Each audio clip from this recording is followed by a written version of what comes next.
जय श्री राम बच्चों। आज हम लोग 12th क्लास का केमिस्ट्री का चैप्टर 2 इलेक्ट्रोकेमिस्ट्री स्टार्ट करने जा रहे हैं। ठीक है, तो अगेन मैं तुम्हें एक बहुत अच्छा इंट्रोडक्शन देने वाला हूं अपनी तरफ से इलेक्ट्रोकेमिस्ट्री का। ध्यान से सुनना। ये चैप्टर मैं ये तो नहीं कहूंगा कि बहुत बड़ा है या बहुत मुश्किल है, पर हाँ फर्स्ट पार्ट में अगर देखा जाए ना चैप्टर अच्छा खासा है ये। मैं ये चैप्टर हर साल बच्चों को 2 बार पढ़ाता हूँ, एक बार सेशन के स्टार्टिंग में और एक बार लास्ट में, क्योंकि इसमें काफ़ी ऐसी चीज़ें हैं जो बच्चे भूल जाते हैं। तुम में से कई बच्चों के स्कूल में ये चैप्टर चल रहा होगा या आधा हो गया होगा, लेकिन फिर भी कुछ चीज़ें ऐसी होती हैं जो कभी क्लियर हो ही नहीं पाती। एनोड पे पॉजिटिव चार्ज आएगा या कैथोड पे नेगेटिव आएगा, एनोड पे रिडक्शन होगा या ऑक्सीडेशन होगा, ऐसी बहुत सारी चीजें हैं जो बच्चा पक्का भूल जाता है। मैं भी भूल जाता था जब मैं 12th में था। तो समझ में आया? तो उसके बाद इसमें क्या है कि अलग अलग किताबों से पढ़ोगे ना कंफ्यूज हो जाओगे। एक अच्छे लेवल की स्टैंडर्ड बुक उठाओ, लेक्चर देखो, सुनो, समझो और उसके बाद उसको चैप्टर को कंप्लीट कर दो। समझ गए? करें शुरू। तो चैप्टर का नाम है इलेक्ट्रोकेमिस्ट्री। इलेक्ट्रोकेमिस्ट्री, आधा फिजिक्स आधी केमिस्ट्री। ये नाम से ही क्या पता लग रहा है?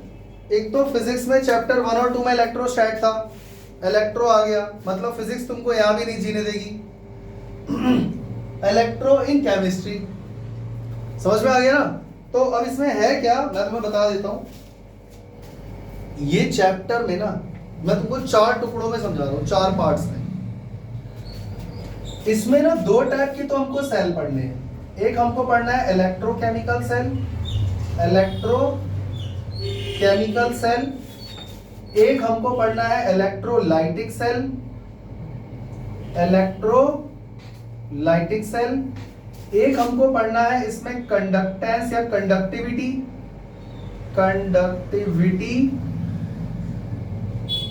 या कंडक्टेंस कह लो। और एक हमको पढ़ना है बैटरीज। चैप्टर बड़ा इसलिए है क्योंकि इसको 4 चरणों में अगर देखा जाए तो ये है। समझ में आया? इलेक्ट्रोकेमिकल सेल अपने आप में एक बहुत बड़ा टॉपिक है।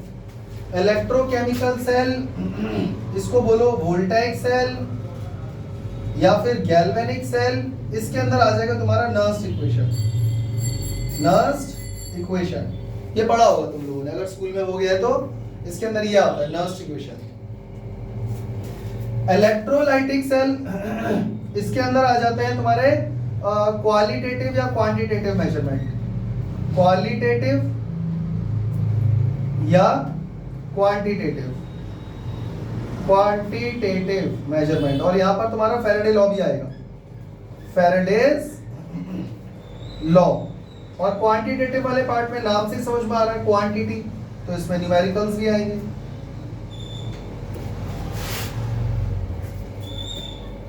नर्स इक्वेशन में न्यूमेरिकल आएगा। ये पूरा ही फिजिक्स का काम समझ लो। इसके अंदर बहुत सारी चीजें आएंगी, अभी मैं उसके नाम लिखूंगा, टाइम वेस्ट होगा, पर आप ये समझ लो आधी फिजिक्स, मतलब ये वाला पार्ट ही पूरा फिजिक्स है। समझ गए? और ये जो बैटरीज वाला पार्ट है ये अपने आप में पूरा थ्योरेटिकल एक अलग टॉपिक है। Primary battery, secondary battery, fuel cell, corrosion और भी पता नहीं क्या। समझ में आया? इसके अंदर भी फर्दर 2 टाइप की और बैटरी हैं, सेकेंडरी में भी 2 टाइप की बैटरी हैं, वो सब उनकी डिटेल वगैरह, ये पूरा रटंत विद्या वाला काम है। इसमें रटने वाली चीजें हैं काफी सारी। समझ में आ रहा है? चैप्टर बड़ा है। समझ गए? चले आगे। तो हम लोग अभी ना स्टार्टिंग में पहले ये डील करेंगे, उसके बाद यहां आ जाएंगे और फिर यहां जाएंगे। इतनी बात समझ में आ गई? करें शुरू। इसका स्क्रीनशॉट लेकर लिख लेना जैसा भी तुमको अच्छा लगे।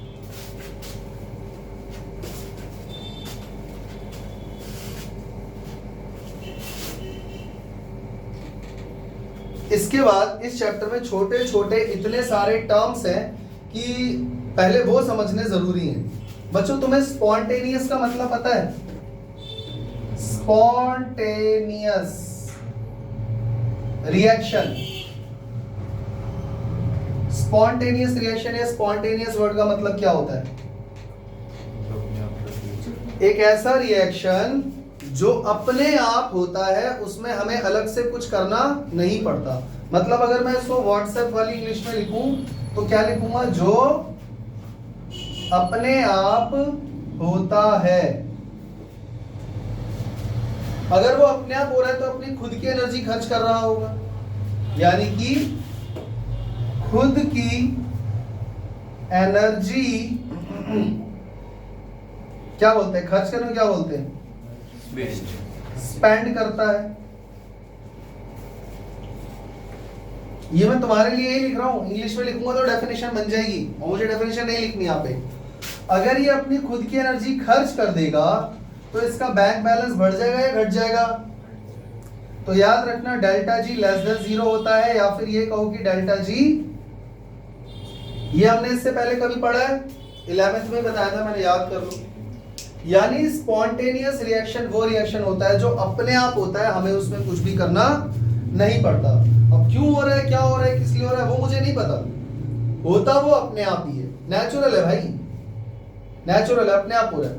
अच्छा, क्या मुझे समझाना पड़ेगा नॉन स्पॉन्टेनियस रिएक्शन क्या होता है?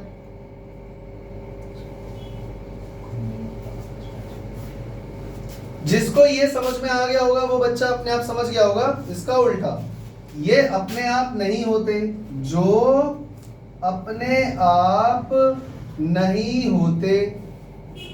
अब जब ये अपने आप नहीं होंगे तो मुझे इसको कुछ ना कुछ बाहर से देना पड़ेगा। हीट, लाइट, इलेक्ट्रिसिटी, एनर्जी, मतलब कि energy in the form of heat, light, electricity और कोई और भी कंज्यूम करता है।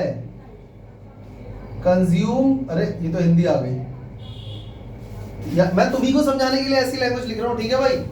तो जो वीडियो देख रहे होंगे वो सोच रहे होंगे यार इस बंदे को इंग्लिश नहीं आती। अब तुम्हें मेरी भाषा समझ में आ रही है ना? तो ये एनर्जी क्या करता है? कंज्यूम करता है।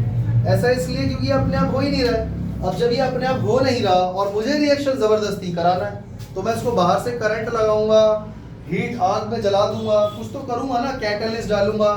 तो ये अपने आप नहीं हो रहा, एनर्जी इसको कंज्यूम करानी पड़ेगी। और क्योंकि इसको बाहर से एनर्जी मिल गई, इसने तो खर्च कर दिया था, इसको तो मिल रही है फ्री में, तो इसमें डेल्टा जी की वैल्यू क्या हो जाएगी? अरे जल्दी बोलो, डेल्टा जी की वैल्यू क्या हो जाएगी? याद रहेगा, नॉन स्पॉन्टेनियस रिएक्शन में डेल्टा जी की वैल्यू ग्रेटर देन 0 होती है। क्लियर हो गया? मतलब ऐसे समझ लो, जैसे स्पॉन्टेनियस में ये क्या सिस्टम है, ठीक है, और ये इसका एनर्जी है डेल्टा जी, और क्योंकि ये स्पॉन्टेनियस है तो ये अपनी खुद की एनर्जी क्या कर रहा है? स्पेंड कर रहा है। तो जब ये अपनी एनर्जी खर्च कर देगा तो डेल्टा जी बढ़ जाएगा या घट जाएगा? डेल्टा का मतलब होता है चेंज। तो चेंज कैसा वाला आया? इंक्रीज वाला है, डिक्रीज वाला? लेकिन ये जो नॉन स्पॉन्टेनियस रिएक्शन है, मान लो ये एक सिस्टम है और ये डेल्टा जी है, तो इसको एनर्जी बाहर से दी गई, तो कुछ एनर्जी तो इसने रख ली अपने पास और थोड़ी बहुत इसने खर्च कर दी रिएक्शन होने में, तो डेल्टा जी कैसा हो गया? इसको बाहर से एनर्जी दी गई है ना, तो इसने कुछ पार्ट अपने पास रख लिया, कुछ थोड़ा बहुत खर्च हो गया रिएक्शन को फॉरवर्ड कराने में उसी से, तो इसकी डेल्टा जी की वैल्यू कैसी हो गई? इतनी बात सबको समझ में आ गई कि नहीं? अगर मैं स्पॉन्टेनियस वर्ड का यूज करूं तो ये कहानी अपने आप समझ जाओगे, और नॉन स्पॉन्टेनियस में क्लियर हो गया? चले आगे।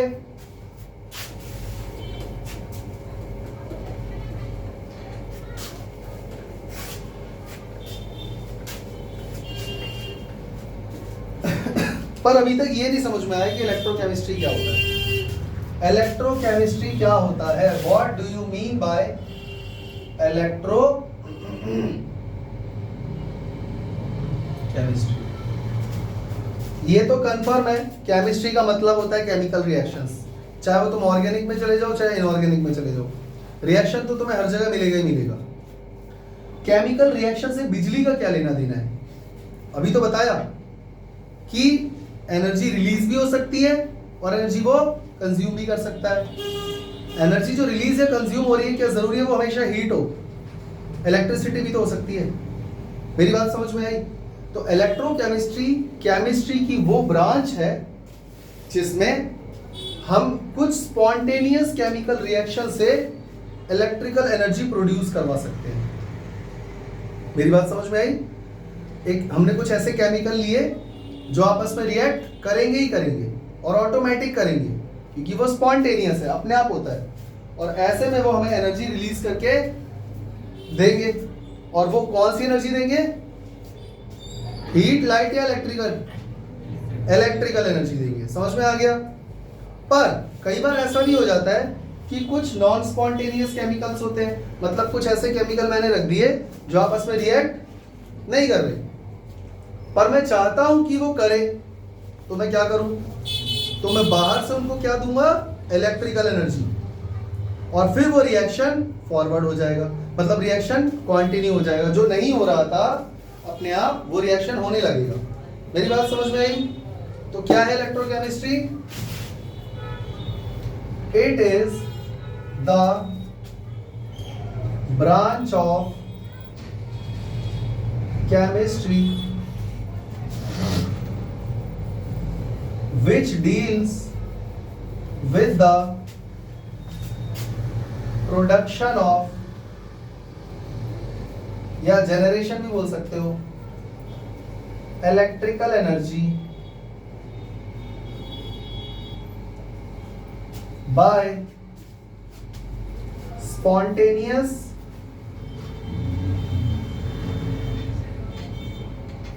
chemical reactions and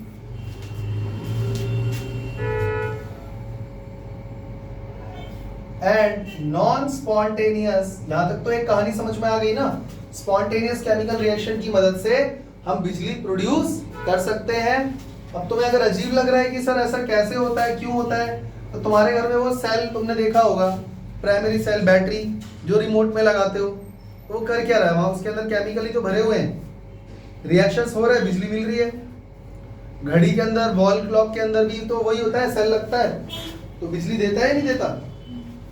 लिखा भी रहता है उसके पास 1.5 वोल्ट, 1.3 वोल्ट जो भी है। तो वोल्टेज में आपको दे क्या रहा है? Potential difference, electricity. समझ में आ रहा है? और जब उसके अंदर के सेल के अंदर के जितने भी केमिकल हैं वो कंज्यूम हो जाएंगे, खत्म हो जाएंगे, तो बिजली मिलना बंद हो जाएगी। यही तो होता है। और इसका उल्टा अगर हम देखें तो हम क्या लिखेंगे? And non spontaneous chemical reactions can be carried out using electrical energy। जो मैंने तुम्हें हिंदी में समझाया था वो मैंने यहां पर लिख दिया है।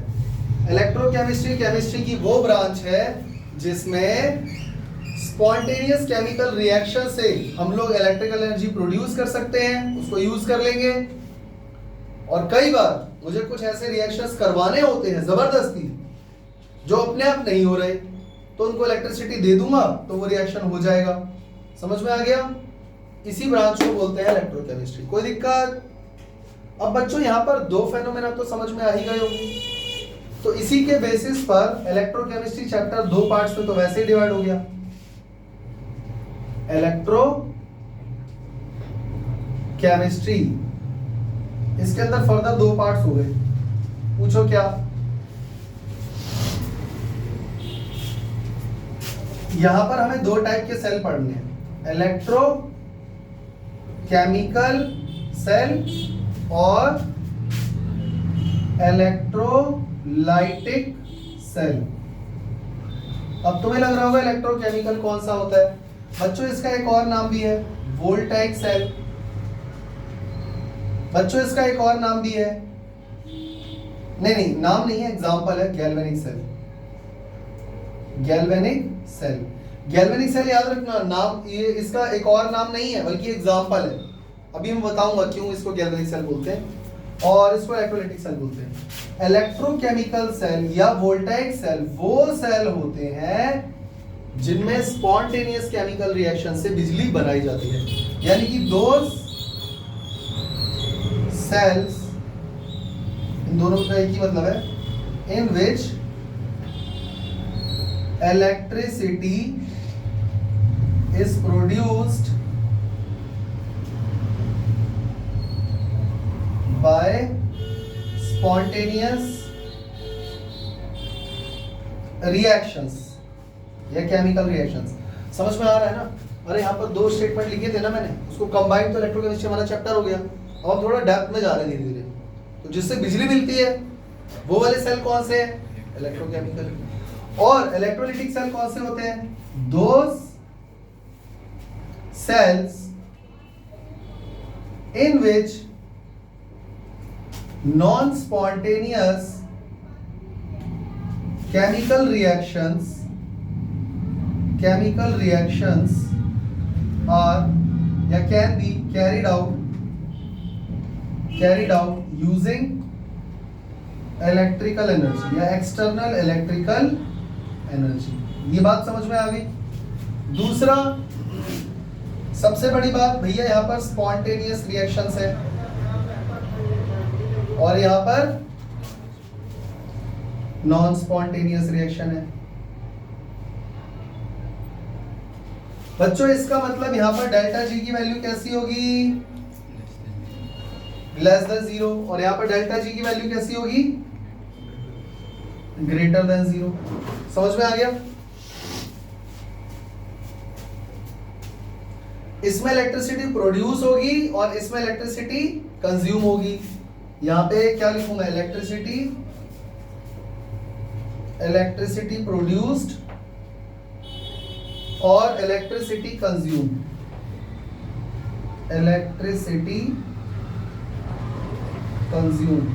ठीक है। और एक बात बच्चों, अगर मान लो किसी इलेक्ट्रोड पे पॉजिटिव चार्ज है तो उसको क्या बोलोगे? कैथोड या एनोड? एक बुक देना बच्चों, एनसीईआरटी देना एक सेकंड। अगर किसी इलेक्ट्रोड के ऊपर पॉजिटिव चार्ज है तो उसको क्या बोलोगे? कैथोड या एनोड? जल्दी बोलो यार, क्या बोलोगे?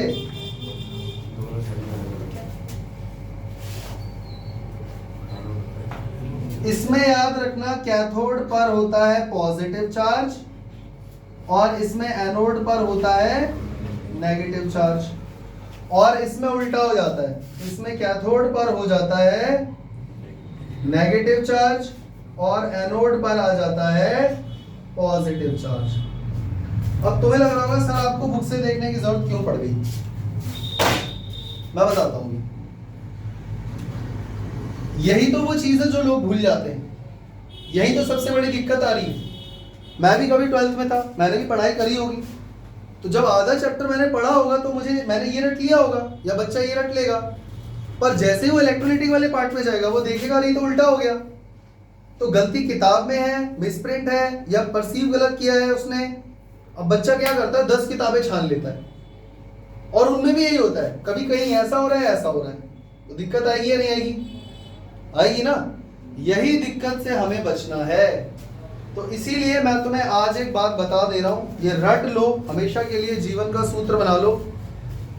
कैथोड और एनोड पर कभी भी आपको चार्ज का साइन याद करने की जरूरत ही नहीं है। यानी इस पर कौन सा चार्ज होगा ये आपको याद करने की जरूरत, और यहाँ पर कैथोड एनोड पर चार्ज का याद करने की जरूरत नहीं है। बल्कि अगर याद करना है तो ये करो कि एनोड पर क्या होगा, एनोड पर हमेशा ऑक्सीडेशन होगा, ये रट लो। और कैथोड पर हमेशा क्या होगा, रिडक्शन होगा, ये रट लो। चार्ज को रटने की जरूरत नहीं है, चार्ज को रटने की जरूरत नहीं है। क्या रटना है, एनोड पर हमेशा क्या होगा और कैथोड पे, फिर चाहे वो इलेक्ट्रोलाइटिक सेल हो चाहे वो इलेक्ट्रोकेमिकल सेल हो, ये याद रखना है। अगर ये याद रह गया ना, चार्ज का साइन अपने आप आ जाएगा।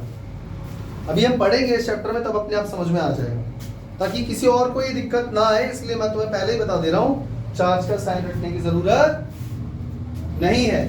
बल्कि क्या याद करना है कि एनोड पर ऑक्सीडेशन होगा हमेशा और कैथोड पे होगा रिडक्शन।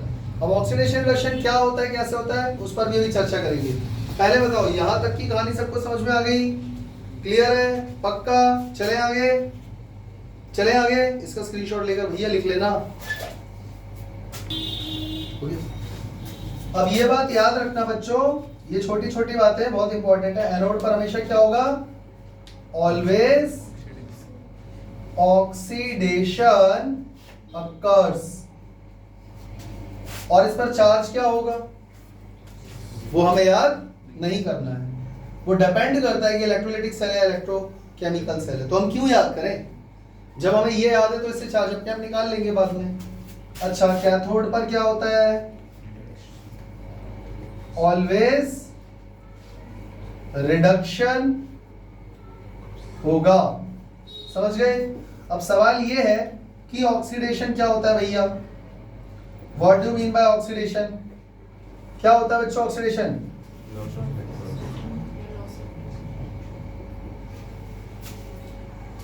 रिडॉक्स रिएक्शन नाम का चैप्टर पढ़ा था 11th में। ऑक्सीडेशन क्या होता है बताया था ना? Gain of oxygen, gain of electronegative element, loss of hydrogen, loss of electropositive element, और या फिर ऑक्सीडेशन का मतलब होता है लॉस ऑफ इलेक्ट्रॉन। कोई दिक्कत? और इसके अलावा रिडक्शन में मैंने तुम्हें क्या बताया था वहां पे? गेन ऑफ इलेक्ट्रॉन, यानी जहां भी कोई इलेक्ट्रॉन गेन कर रहा है वहां पर क्या हो रहा है? रिडक्शन। और जहां लॉस ऑफ इलेक्ट्रॉन हो रहा है वहां पर ऑक्सीडेशन। अभी भी समझ में नहीं आया तो एक और एग्जांपल लेते हैं। जैसे मान लो बच्चों जिंक है और जिंक 2 इलेक्ट्रॉन लूज करके 2+ बना देता है। जिंक ने पहले न्यूट्रल है, इसने 2 इलेक्ट्रॉन क्या कर दिए? लूज। चार्ज क्या आया? Zn2+। ये दोनों देखो सो रहे हैं। क्लास स्टार्ट जब नहीं हुई थी तब ये इतने एक्टिव थे कि बस इनको कोई टास्क दे दो ये विदिन सेकंड्स पूरा कर देंगे। और जब इतनी इंपॉर्टेंट चीजें बताई जा रही हैं कि तुम कहीं पर भी अटक सकते हो, तो ये दोनों बच्चे अरे सीख लो, काम आएगा। एसी चल रही है ना इसलिए नींद आ रही है तुम्हें। देखो जिंक ने क्या करा? 2 इलेक्ट्रॉन लूज कर दिए, तो चार्ज क्या आ गया? Zn2+। तो यहाँ इलेक्ट्रॉन इसने लूज करे या गेन करे? लूज करे, तो यहाँ पर ऑक्सीडेशन हुआ है रिडक्शन हुआ है? ऑक्सीडेशन। समझ गए? चेक कर लो, लॉस ऑफ इलेक्ट्रॉन ऑक्सीडेशन। तो पक्का ये क्या माना जाएगा? ऑक्सीडेशन। और मान लो अगर इसी जिंक ने 2 इलेक्ट्रॉन गेन किए होते तो ये बन जाता Zn2-। तो इससे 2 इलेक्ट्रॉन खा लिए तभी तो ये बना। तो यहाँ पर गेन ऑफ इलेक्ट्रॉन हुआ है, तो इसीलिए क्या कहलाएगा? कोई दिक्कत? यहाँ तक की कहानी क्लियर है बच्चों? इसके अलावा और भी डिफरेंस होते हैं इलेक्ट्रोकेमिकल और इलेक्ट्रोलाइटिक सेल में। इलेक्ट्रोकेमिकल सेल और इलेक्ट्रोलाइटिक सेल, और भी कई डिफरेंस होते हैं। जिनके स्कूल में ही चैप्टर हो गया होगा उन्हें पता होगा इलेक्ट्रोकेमिकल सेल में 2 बीकर होते हैं, जबकि इलेक्ट्रोलाइटिक सेल में 1 बीकर होता है। समझ गए ना? इलेक्ट्रोकेमिकल सेल में सॉल्ट ब्रिज की रिक्वायरमेंट होती है, जबकि इलेक्ट्रोलाइटिक सेल में कोई सॉल्ट ब्रिज नहीं चाहिए।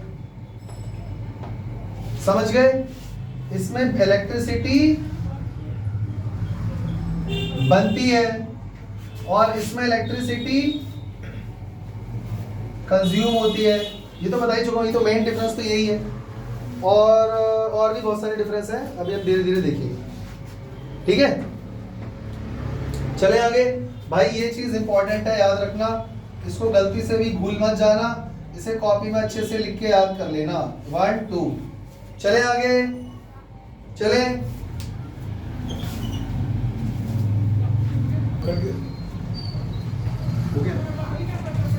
अब बच्चों सुनो, इलेक्ट्रोकेमिकल सेल और इलेक्ट्रोलाइटिक सेल हम दोनों को एक साथ पैरेलली नहीं पढ़ सकते। पहले हम क्या पढ़ेंगे? Electrochemical cell. मान लो उसमें 2 या 3 क्लासें लग गई और मैं ये चाहता हूं कि मैं तुम्हें पैरेलली इलेक्ट्रोलाइटिक सेल का डिफरेंस बताता रहूं, तो काम थोड़ा मुश्किल हो जाएगा, है ना। और उसके बाद जब इलेक्ट्रोलाइटिक सेल स्टार्ट होगा तो ये कहानी भूल जाओगे। मेरी बात समझ रहे हो? तो वैसे तो मैं यहाँ पे इलेक्ट्रोकेमिकल सेल स्टार्ट करने वाला हूं, लेकिन मैं एक छोटा सा इंट्रोडक्शन देना चाहता हूं इलेक्ट्रोलाइटिक सेल का, छोटा सा 5 मिनट वाला, ताकि उसके बाद तुम लोग इलेक्ट्रोकेमिकल सेल से कंपेयर कर सको। देखो इलेक्ट्रोलाइटिक सेल कैसा होता है, ध्यान से देख लो। इलेक्ट्रोलाइटिक, और इसकी पिक्चर अपने दिमाग में हमेशा रखना, क्योंकि जब तक इलेक्ट्रोकेमिकल सेल चलेगा इसी से तुमको दिमाग में कंपेयर करना पड़ेगा, ठीक है। तो बचपन से जितने भी केमिकल रिएक्शन बीकर में तुमने पढ़े हैं इलेक्ट्रोलिसिस वाले, वो इलेक्ट्रोलाइटिक सेल ही होते हैं। जैसे मान लो ये एक बीकर है, ध्यान से देखो, ये बीकर है, इसके अंदर यहां तक क्या भरा हुआ है, वाटर, और मैंने इसके अंदर ये डाल दी 2 इलेक्ट्रोड।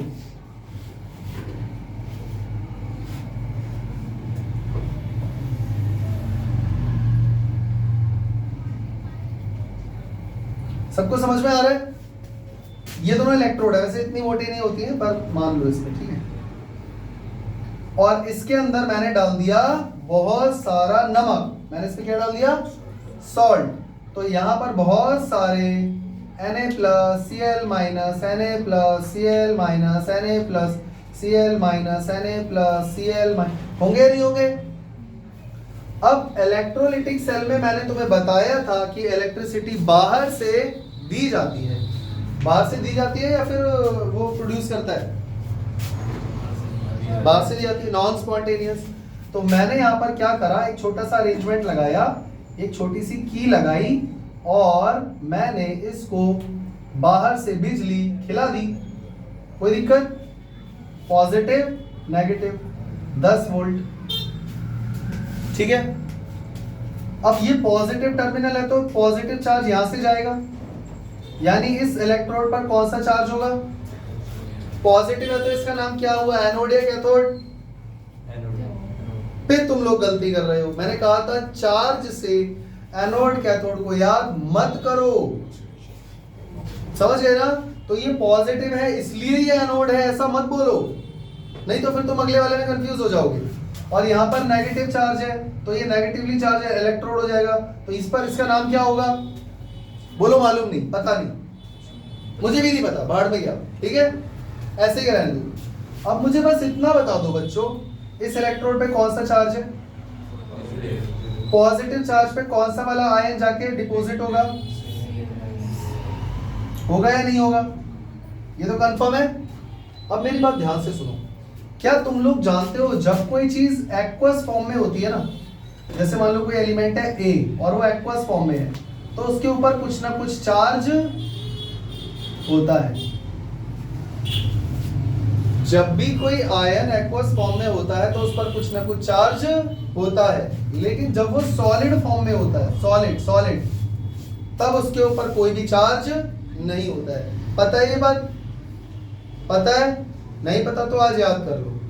अब बच्चों चेक करो, क्लोरीन जैसे ही रॉड पर जाके डिपॉजिट होगा सॉलिड स्टेट में आ जाएगा, तो जब वो सॉलिड स्टेट में आ जाएगा तो क्या उसके ऊपर कोई चार्ज बचेगा? नहीं बचेगा। तो कहीं ऐसा तो नहीं कि Cl-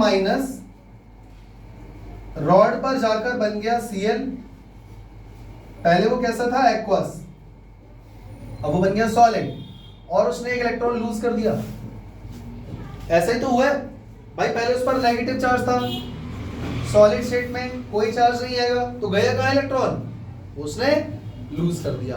या ये कहो कि रॉड को दे दिया, किसको दे दिया, रॉड को। तो ये लॉस ऑफ इलेक्ट्रॉन है, gain of electron, loss of electron है। तो ये ऑक्सीडेशन है या फिर रिडक्शन है, बोलो, ऑक्सीडेशन हो रहा है, समझ में आ गया। अच्छा, इस रॉड पे कौन सा चार्ज, अच्छा एक मिनट, ये ऑक्सीडेशन है तो इसका नाम क्या हुआ, अब हम बोल सकते हैं कि एनोड। चार्ज का साइन देखकर एनोड कैथोड नहीं बोलना है, ऑक्सीडेशन रिडक्शन देख के बोलना है, तब गलती नहीं होगी। अच्छा, इस रॉड पे कौन सा चार्ज है, तो यहाँ पर ये सोडियम के सारे आयन जाके डिपॉजिट हो जाएंगे, सही है। अभी उस पर पॉजिटिव चार्ज है, जब वो सॉलिड स्टेट में जाएगा तो चार्ज खत्म हो जाएगा, तो Na+ के साथ ऐसा क्या हो गया कि वो सिर्फ Na ही रह गया, पक्का उसने एक इलेक्ट्रॉन गेन किया होगा। ये क्लोरीन जब इस पर डिपॉजिट हो रहा था तो एक इलेक्ट्रॉन छोड़ रहा था ना, वही इलेक्ट्रॉन सोडियम लेकर के, जैसे क्लोरीन इधर गया तो इसने एक इलेक्ट्रॉन छोड़ दिया, ये इलेक्ट्रॉन इसने सोडियम ने खा लिया ऐसे गेन करके, और वो जाके सॉलिड रॉड पे डिपॉजिट हो गया। तो इससे इलेक्ट्रॉन क्या करे, गेन, सोडियम ने गेन किया है ना। तो यहाँ पर क्या हुआ बच्चों, प्रोडक्शन हुआ है, तो यहाँ पर इसको क्या बोलेंगे, अभी बात समझ में आ गई। तो इन दोनों रिएक्शन को जब सॉल्व करोगे, इलेक्ट्रॉन से इलेक्ट्रॉन कटेगा, बनेगा Na+ aqueous plus Cl - aqueous से बन गया Na+ Cl।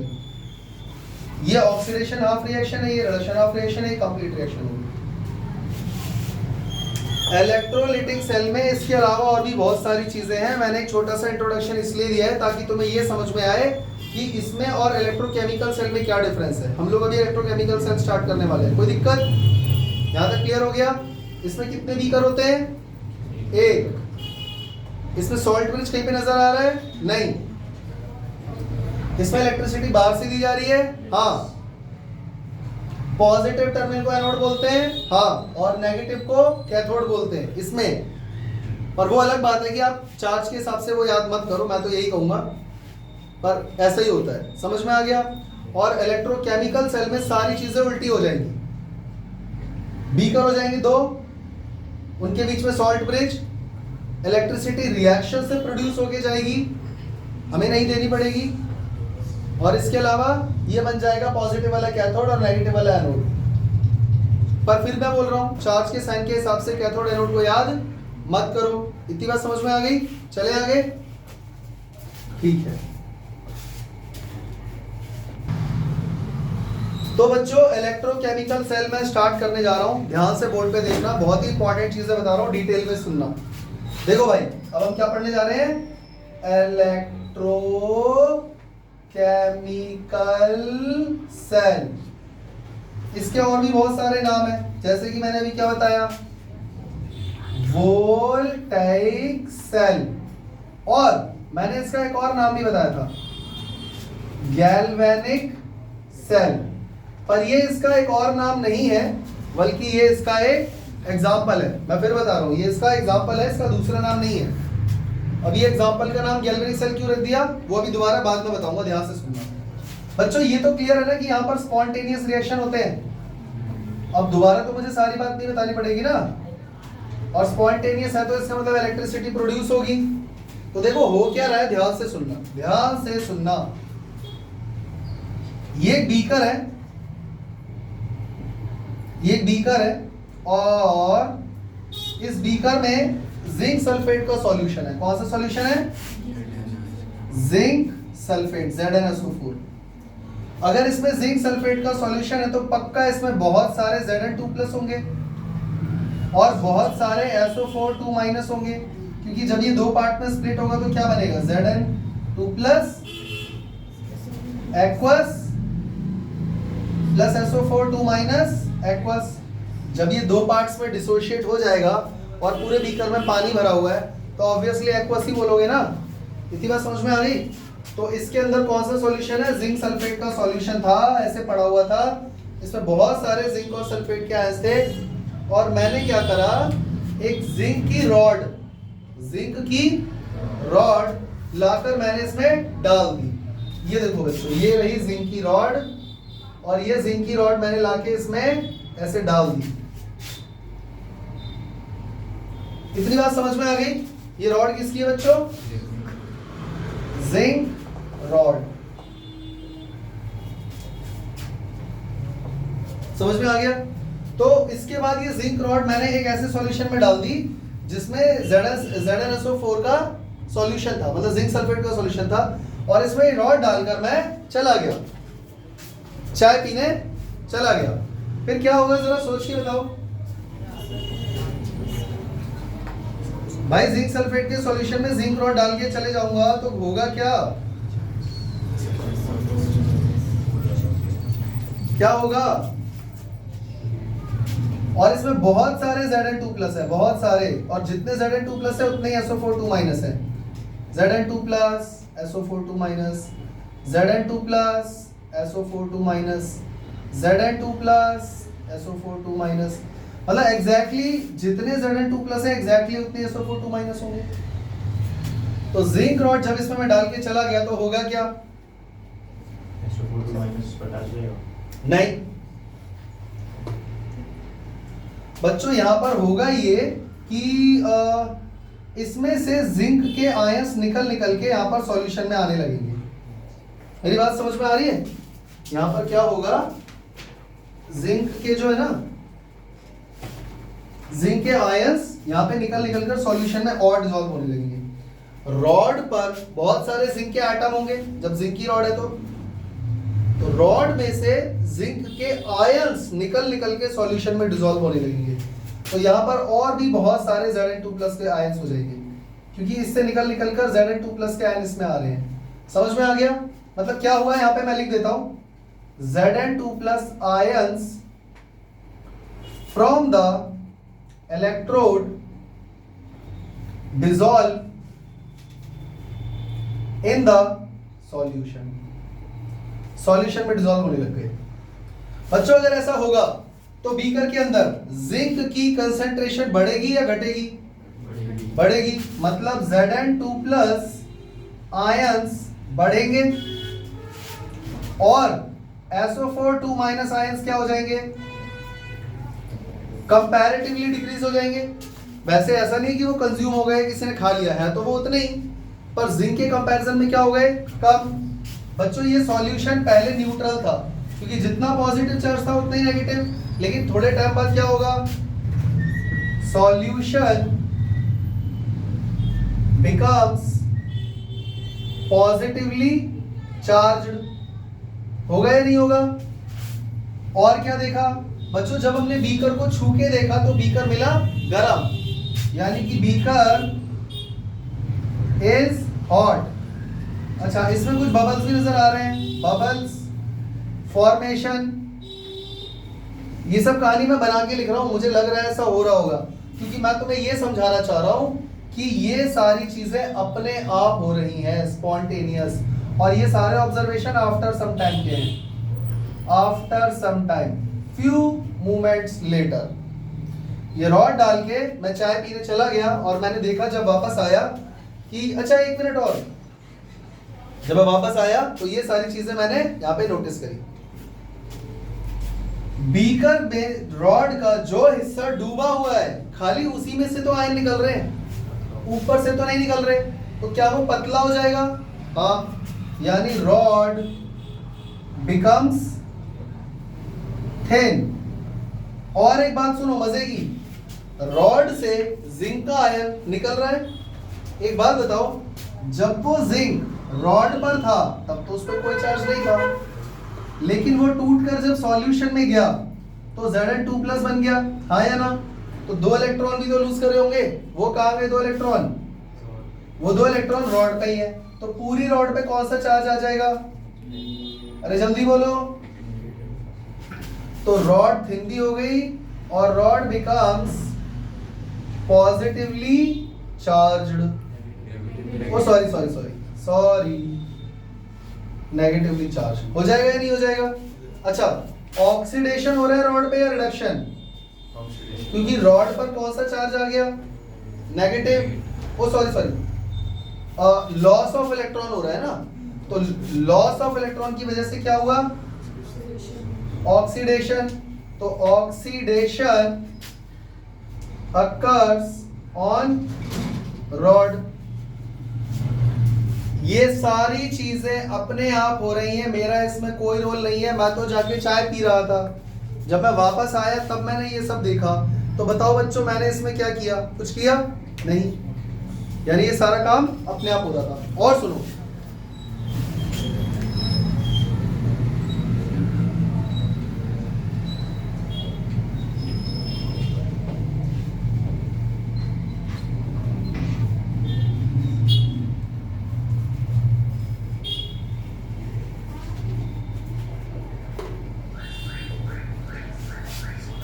फिर मेरे दिमाग में आया चलो एक और बीकर लेता हूं, उसमें मैंने सॉल्यूशन डाला कॉपर सल्फेट का, और इस बार मैंने उसमें कौन सी रॉड डाल दी, जल्दी बोलो, कॉपर की। ये रॉड कौन सी है, कॉपर रॉड। कॉपर की रॉड जब मैंने एक ऐसे सॉल्यूशन में डाली जिसमें Cu2+ और SO4 2- था, तो फिर से इसको डाल के चाय पीने चला गया, नहीं इस बार कॉफी पीने गया हूं, तो क्या होगा जल्दी बताओ।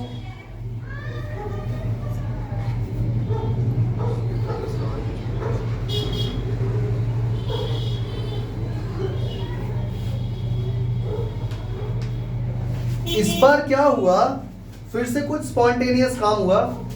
इस बार कॉपर Cu2+ के आयन रॉड पर जाकर डिपॉजिट होने लगे। दिख रहा है बच्चों, दिखाई दे रहा है, Cu2+ के आयन, कॉपर के आयन रॉड पर डिपॉजिट हो रहे। पहले जिंक के आयन यहाँ से डिसोशिएट होकर डिसॉल्व हो रहे थे, यहाँ पे सब कुछ उल्टा हो गया, यहाँ पे सब कुछ उल्टा हो गया। क्या ये सारे पॉइंट दोबारा लिखूं, यहां पर जिंक के आयन निकलकर रॉड से डिसॉल्व हो गए थे, यहां पर कॉपर के आयन इस पर डिपॉजिट हो गए, कोई दिक्कत। यहां पर जिंक के आयन बढ़ गए थे, यहां पर सॉल्यूशन के अंदर से कॉपर के आयन घट जाएंगे।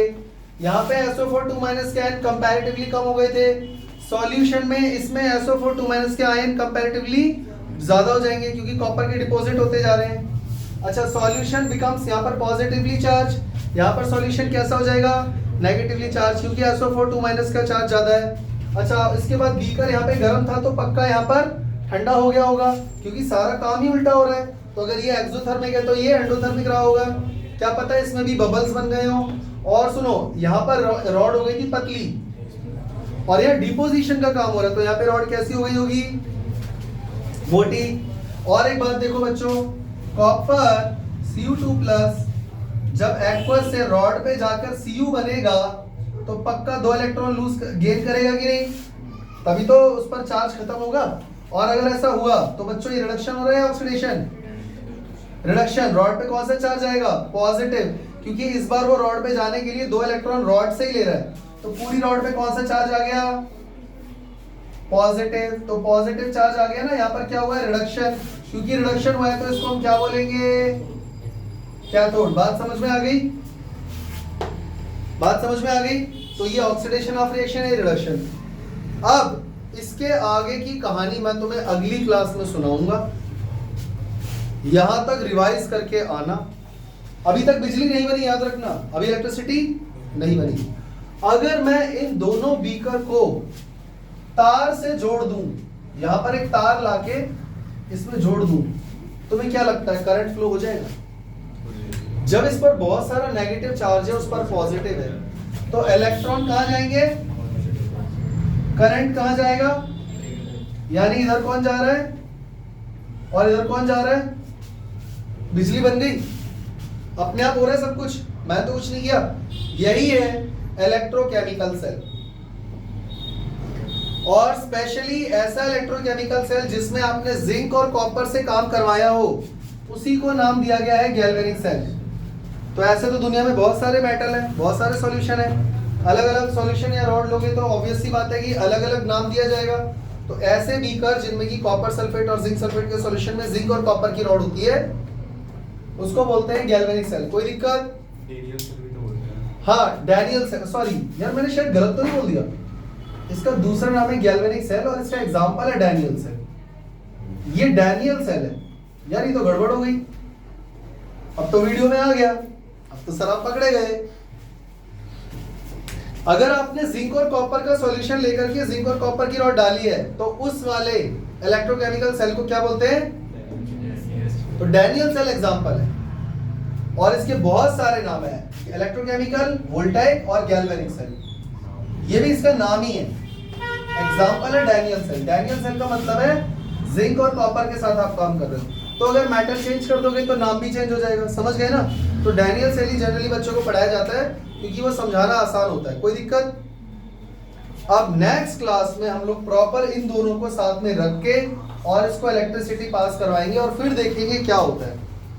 यहां तक की कहानी कितने बच्चों को समझ में आ गई?